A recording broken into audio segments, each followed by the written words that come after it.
তো ভিউয়ার্স এরই মধ্যে চালু হয়ে গেল নগদের ইসলামিক অ্যাপ ভার্সনটি। আর আজকের ভিডিওতে আমরা দেখে নিব যে এই ইসলামিক অ্যাপ ভার্সন এবং যে রেগুলার ভার্সন আছে এর মধ্যে কি কি পার্থক্য রয়েছে বা আদৌ কোনো পার্থক্য রয়েছে কিনা। তো আপনারা দেখছিলেন সার্গোয়াটি। যারা আমার চ্যানেলে নতুন অবশ্যই চ্যানেলটি সাবস্ক্রাইব করে নেবেন এবং পাশে থাকা বেল আইকনটি বাজিয়ে দিবেন। আর যারা এর মধ্যে সাবস্ক্রাইব করে নিয়েছেন তাদের জানাই ধন্যবাদ।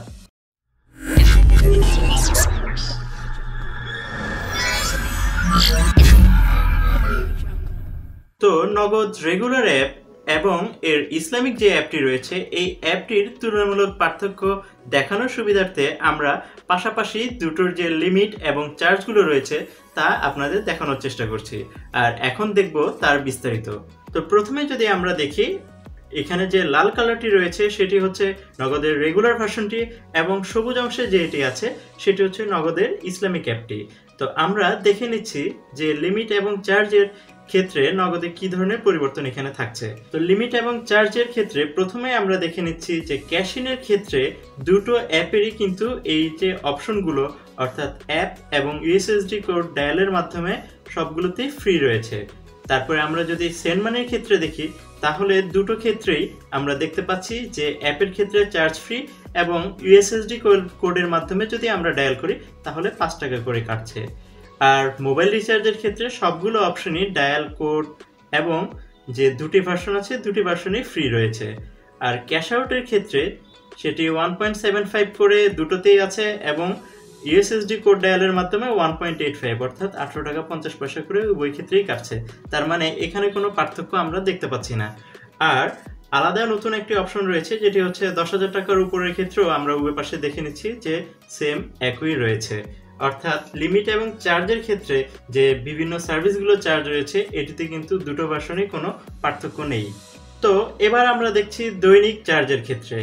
দৈনিকের ক্ষেত্রে ক্যাশ ইনের সুবিধা রয়েছে 5 বার, উভয় ক্ষেত্রেই তাই রয়েছে এবং সর্বোচ্চ পরিমাণ রয়েছে 30,000 টাকা। এটিও উভয় পাশে সেমই দেখতে পাচ্ছেন। সেন্ড মানির ক্ষেত্রে দৈনিক সেন্ড মানি করা যাবে 50 বার, উভয় ক্ষেত্রে তাই, এবং সেন্ড মানির অ্যামাউন্ট সর্বোচ্চ হবে 25,000, এটিও সেম রয়েছে। মোবাইল রিচার্জের ক্ষেত্রে দৈনিক রিচার্জ করা যাবে 50 বার, এটিও সেম, এবং অ্যামাউন্টের পরিমাণ সর্বোচ্চ 10,000, এটিও সেম রয়েছে। ক্যাশ আউটের ক্ষেত্রে যদি দেখি 5 বার ডেইলি ক্যাশ আউট করতে পারবেন এবং সর্বোচ্চ অ্যামাউন্ট 25,000 পর্যন্ত, যা উভয় অ্যাপের ক্ষেত্রেই সেম রয়েছে। এবার আমরা দেখি মাসিক চার্জের ক্ষেত্রে।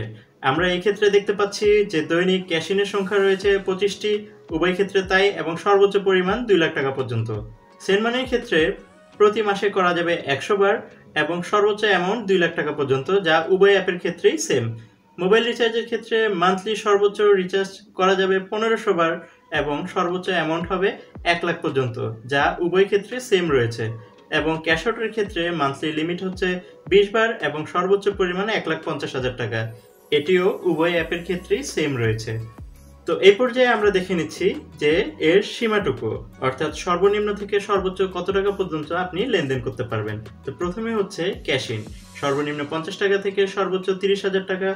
সেন্ড মানির ক্ষেত্রে সর্বনিম্ন 10 টাকা থেকে সর্বোচ্চ 25,000 টাকা। মোবাইল রিচার্জের ক্ষেত্রে সর্বনিম্ন 10 টাকা থেকে সর্বোচ্চ 1,000 টাকা পর্যন্ত, এবং ক্যাশ আউটের ক্ষেত্রে সর্বনিম্ন 50 টাকা থেকে সর্বোচ্চ 25,000 টাকা পর্যন্ত, যা উভয় অ্যাপের ক্ষেত্রে সেম। এবং উভয় অ্যাপের ক্ষেত্রে কিন্তু সর্বোচ্চ ব্যালেন্স আপনি 3 লাখ টাকা পর্যন্ত রাখতে পারবেন। তো এই ছিল লিমিট এবং সীমা, যা আমরা দেখেছি যে উভয় অ্যাপের মধ্যেই সবকিছু একই রয়েছে। তাহলে এখন প্রশ্ন হলো, তাহলে ইসলামিক অ্যাপের সুযোগ সুবিধাটি কি আসলে? কেন আলাদাভাবে অ্যাপের অন্য আরেকটি সংস্করণ করার প্রয়োজন পড়লো? তো এটি দেখতে আমরা চলে যাচ্ছি নগদের ওয়েবসাইটে, দেখে আসি যে তারা আসলে ইসলামিক অ্যাপ বলতে আসলে কি বুঝিয়েছেন। তো আমরা চলে এলাম নগদের ওয়েবসাইটে এবং চলে এলাম ইসলামিক অ্যাপ ট্যাবে। তো এই ক্ষেত্রে নগদ আসলে অনেক কিছু লিখে রেখেছে। তো নগদের ইসলামিক অ্যাপ সম্বন্ধে যদি বিস্তারিত জানতে চান তাহলে আমাদের চ্যানেলে আরও একটি ভিডিও রয়েছে যা আপনারা চাইলে দেখে নিতে পারেন, যার লিঙ্ক এই ভিডিওর ডেসক্রিপশনেও আমি দিয়ে রাখবো। তো এইখানে যে শর্তাবলীগুলো রয়েছে এবং নগদের ইসলামিক অ্যাপ সম্বন্ধে যে বিস্তারিত তথ্যগুলো আছে তার মধ্যে আমি সবগুলো পড়ে রেখে এর মধ্যে যে উল্লেখযোগ্য অংশটি সেটি আপনাদের পড়ে শোনাচ্ছি।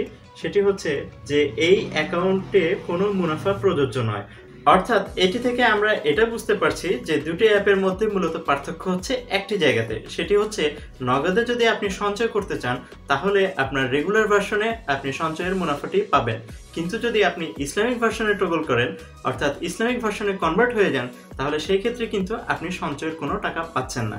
তো দর্শক, নগদ ইসলামিক অ্যাপ সম্বন্ধে আপনাদের মতামত কি তা অবশ্যই কমেন্ট করে জানাবেন। তো ভিডিওটি ভালো লেগে থাকলে অবশ্যই একটি লাইক দিবেন এবং আপনার বন্ধুদের সাথে শেয়ার করে দিবেন। আর যারা এখন পর্যন্ত আমার চ্যানেলটি সাবস্ক্রাইব করেনি অবশ্যই চ্যানেলটি সাবস্ক্রাইব করে নেবেন এবং পাশে থাকা বেল আইকনটি বাজিয়ে দিবেন, যাতে করে পরবর্তী প্রত্যেকটি ভিডিওর নোটিফিকেশন আপনি সবার আগে পেয়ে যান। সবাই সুস্থ থাকবেন, ভালো থাকবেন, আল্লাহ হাফেজ।